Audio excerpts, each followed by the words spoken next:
صلوا علیہ اذ قال ربک للملائکۃ انی جاعل فی الارض خلیفہ الی آخری صدق اللہ علیہ وسلم صلوا علیہ صلاۃ و سلام علیک یا رسول اللہ۔ عزیزان ملت اسلامیہ، درود شریف جو ہے یہ عقیدے کو مضبوط کرتی ہے۔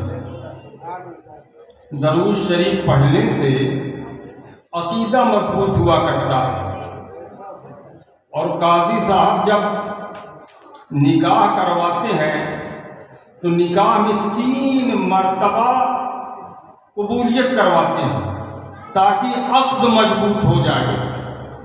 عقد مضبوط ہو جائے تو 3 مرتبہ کی قبولیت سے عقد مضبوط ہوتا ہے، اور 3 مرتبہ درود شریف پڑھنے سے عقیدہ مضبوط ہوتا ہے۔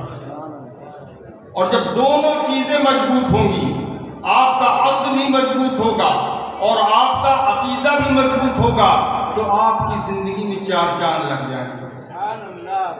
اور اگر عقد مضبوط نہیں ہے اور عقیدہ مضبوط نہیں ہے تو افراتفری کا ماحول انتشار کا بن جائے گا، یعنی جوتم پیشار کا نمبر آ جائے گا۔ پڑھی اللہم صلی علی سیدنا مولانا محمد وعلی آل سیدنا مولانا محمد مادہ الجود والکرم منبع الحلم والحکم وآلہ وبارک وسلم صلوا علیہ صلاۃ و سلام علیک یا رسول اللہ۔ سادہ و رنگی ہے داستان حرم، سادہ و رنگی ہے داستان حرم، ابتدا حضرت اسماعیل، انتہا امام حسین۔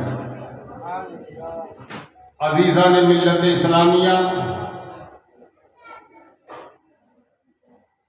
اگر ہم اس مجمع میں پوچھیں تو بہت ہی کم لوگ ملیں گے جو یہ بتا سکیں کہ ہمارے اسلام کا اسلامی مہینہ کب سے ختم ہو جاتا ہے، نئے سال کا آخری مہینہ کب ختم ہو جاتا ہے، اور نیا سال کا شروع مہینہ کب شروع ہو جاتا ہے، کم بتا پائیں گے۔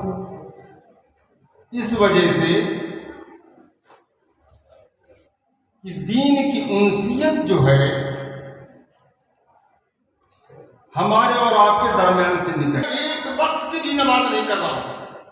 اگر پانی نہیں ملتا تھا تو تیمم سے نمازیں ادا فرما رہے تھے، اور اگر تیمم بھی حضرت زینب نہیں کر پا رہی تھی تو اللہ کی بارگاہ میں آپ کہہ رہی تھی کہ مولا تو مجھے دیکھ رہا ہے کہ زینب کے دونوں ہاتھ رسیوں میں بندھے ہوئے ہیں، مولا پانی بھی نہیں ہے اور زینب تیمم بھی نہیں کر سکتی ہے، لیکن مولا تیری بارگاہ میں جھک رہی ہے اور قبلہ رخ بھی نہیں ادا فرما رہی ہے۔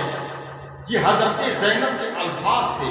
عمر بن سعد نے کہا زینب اگر تم کہتی تو میں رسیوں کو ڈھیلا کر دیتا، تو حضرت زینب نے جواب دیا تھا عمر بن سعد جب ان سخی کے لالوں نے کربلا میں تجھ سے کچھ نہیں مانگا ہے، کوئی رعایت نہیں مانگی ہے، کہ زینب تجھ سے کون سی رعایت مانگ سکتی ہے؟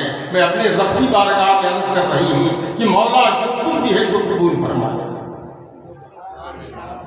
تو ملت کے نوجوانوں، کربلا کے میدان میں امام عالی مقام تشریف لے گئے تو چھوٹے بچوں کو لے گئے، پردہ نشین عورتوں کو لے گئے، تو کیا مقصد تھا؟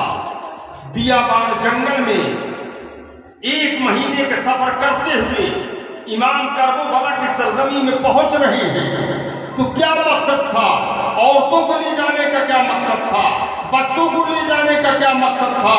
تو عظیم مقصد یہی تھا عزیزان ملت اسلامیہ کہ بعد میرے آنے والی امت جب حضرت زینب کی تاریخ پڑھے گی، حضرت شہربانوں کی تاریخ پڑھے گی، اور حضرت ام رباب کی تاریخ پڑھے گی، حضرت ام لیلہ کی تاریخ پڑھے گی، تو تاریخ کو دیکھ کر کے انہی کے طور اور طریقے پر اپنے آپ کو ڈھال لے گی۔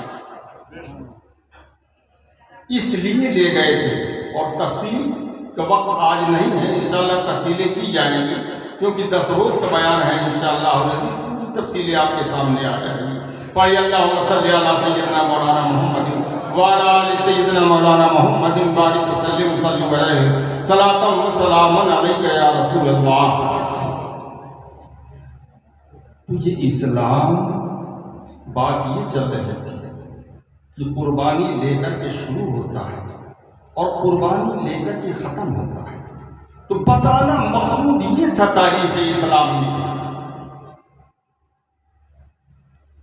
امام حسین بھی بتا رہے ہیں اور حضرت اسماعیل علی نبینا علیہ الصلوۃ والتسلیم بھی بتا رہے ہیں اور جناب محمد رسول اللہ احد کے میدان میں اور طائف کی گلیوں میں امت کو سبق دے رہے ہیں کہ امت مصطفیٰ یہ شجر اسلام جو سینچا گیا ہے یہ پانی سے نہیں سینچا گیا ہے. کہیں پہ حسین نے اپنے خون سے سینچا ہے, کہیں پہ حضرت اسماعیل نے اپنے خون سے سینچا ہے, کہیں پہ حضرت ابراہیم نے اپنے خون سے سینچا ہے, کہیں پہ علی اصغر کے خون سے سینچا گیا اور کہیں پر میرے دندانی مبارک شہید ہوئے.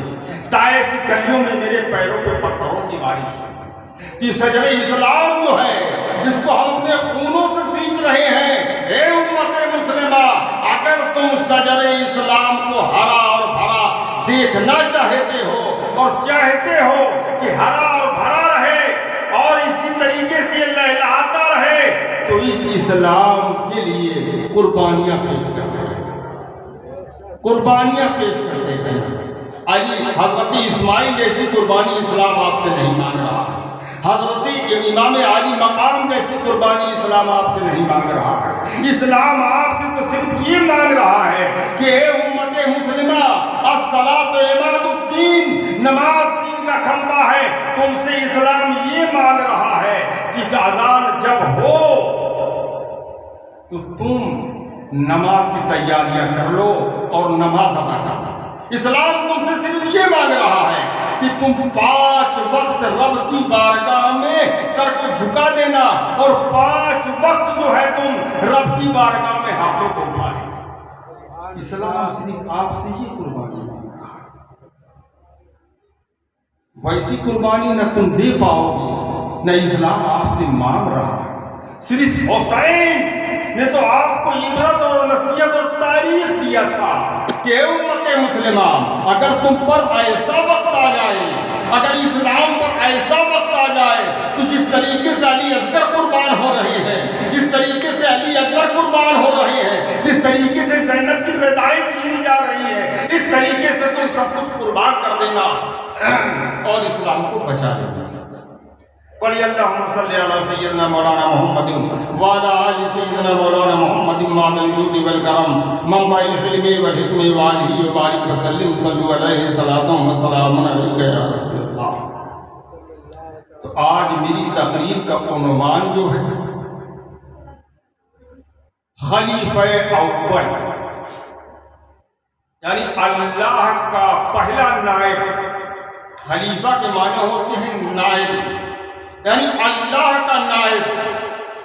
اللہ نے اپنا نائب بنایا, یعنی اللہ نے اپنا نائب بنا کر کے حضرت آدم علیہ نبینا علیہ الصلوۃ والتسلیم کو دنیا میں بھیجا.